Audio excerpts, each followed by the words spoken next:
Everyone, তো যেমনটা বলেছিলাম যে মায়ের সঙ্গে দেখা করার পর আমি যাব অফিস করে তারপরে আমি রাতে ফিরবো রুমে। তো অফিসে ঢুকে কোনো রকমে ব্যাগটা রেখে প্রচন্ড জোরে খিদে পেয়েছিল, তো তার জন্য আমি নিচে চলে গেছিলাম ব্রেকফাস্ট করতে। এদিকে হচ্ছে আমার চ্যাম্পস গুলো সব বলে রেখেছিল যে ম্যাম আপনি চলে যাচ্ছেন, হোলিতে এখানে থাকবেন না, তো আজকেরই হোলি খেলবো, তো তাড়াতাড়ি আপনি কাজ সেরে রাখবেন। তো কিছু কাজ করেছি, পুরো কাজ তো কমপ্লিট করতে পারিনি, এসে নিচে হোলি খেলতে নেমে গেছি। হোলি টোলি খেলে পুরো ভূত হয়ে গেছি সবাই মিলে, ভূত টুত হয়ে এবারে উপরে তো উঠতে হবে, এরকম ভাবে উঠতে পারবো না। তো যাই হোক, এরকম ভাবে উঠে হচ্ছে ওয়েট টিস্যু পেপার ছিল কাছে, সেটা দিয়ে মুখ টুক মুছে নিয়েছি।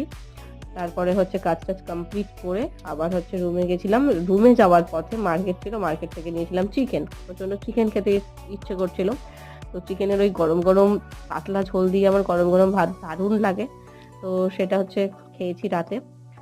তো আজকের ভিডিও এতদূর, দেখা হচ্ছে পরের ভিডিওতে। Tata everyone, tata.